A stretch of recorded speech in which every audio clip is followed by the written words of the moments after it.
Shenzhen, China's first special economic zone, has rapidly developed its economy and strengthened its innovation capabilities, earning it the title of China's Silicon Valley.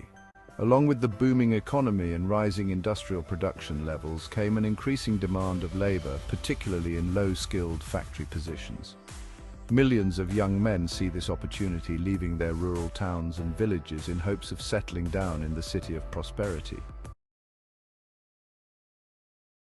Sanhe Talent Market was first established in 2005 and is the largest hub for recruiting low-skilled workers in Shenzhen.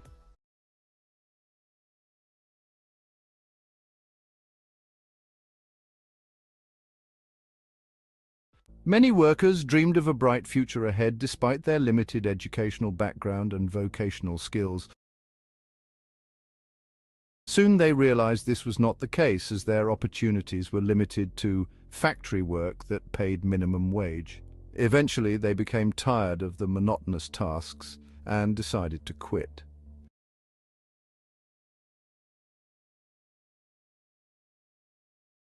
However, they felt reluctant to leave the city that had once captivated them.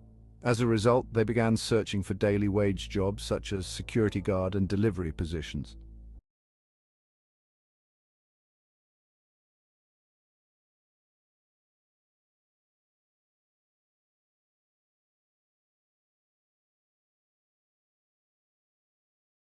Unfortunately, these temporary jobs were exploitative and often extremely low pay. Some job agencies and landlords even withheld workers' wages.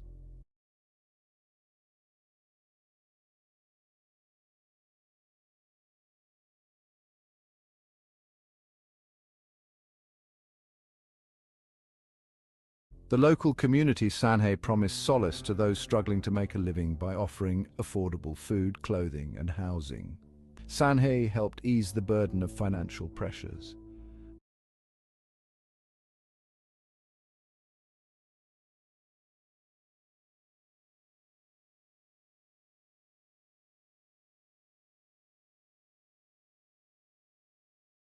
However, the low cost of living gradually dulled many people's ambition and passion, leading them to slip into a cycle of complacency, which in turn resulted in a decline in work ethic.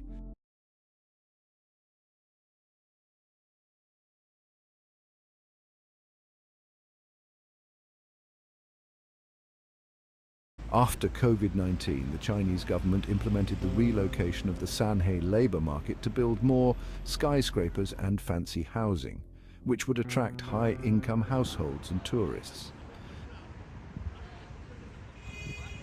Nowadays, the labor market has mostly moved to online platforms.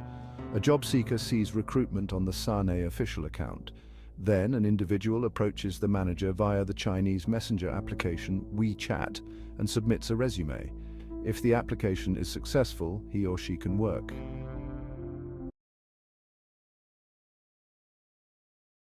However, there are still some traces left in Sanhe, such as cheap restaurants and housing that were used to serve migrants. Also, some migrants are still in the Sanhe area, searching for jobs when they run out of money.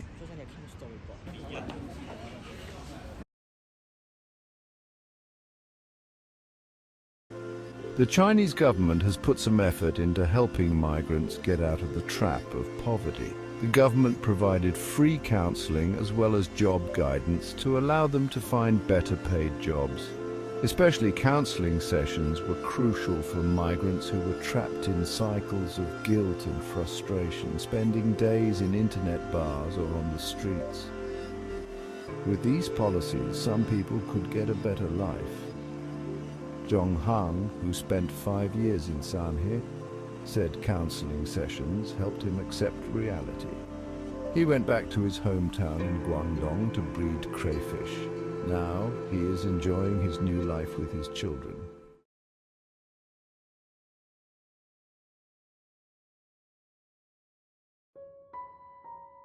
Despite the government's efforts, many unskilled migrants in Shenzhen are struggling with low-paying jobs.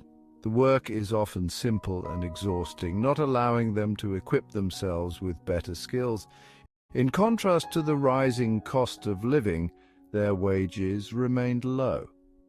This makes it significantly difficult for migrants to move up the social ladder. The development of Shenzhen only increased the wealth gap. Cheap housing and restaurants have closed their business due to gentrification. This has negatively impacted the physical and mental health of workers in Shenzhen.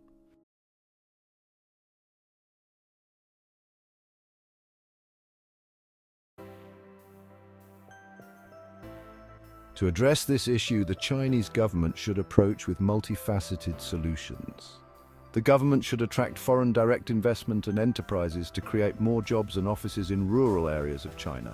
This initiative would allow individuals who have migrated to large cities like Shenzhen to return to hometown and get employed. Considering the lack of labor force is becoming more problematic in the rural areas of China, these people can significantly contribute to the local economy. Additionally, since the cost of living is lower in the countryside, individuals can improve their quality of life. In addition to this, free counseling sessions and employment training programs should be continued. These programs can equip migrants with in-demand skills, increasing their employability. Furthermore, the government should advocate geographical advantages of small towns, such as opportunities for farming or agritourism business. Going back to hometown may sound like a better option than staying in Shenzhen for workers there. This was clearly shown in the case of Zhonghang.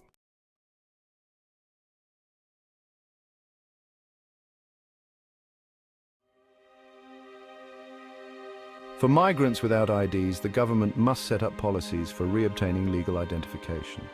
The situation will get much better if people get to work legally in Shenzhen. Also, illegal businesses that scam workers and sell ID cards should be shut down. It is evident that China can achieve remarkable economic growth by making use of migrants in the cities who are having difficulties in making ends meet. With the government investment in the social safety net, as well as proper employment training sessions, migrants will be the power source of sustainable development of the nation.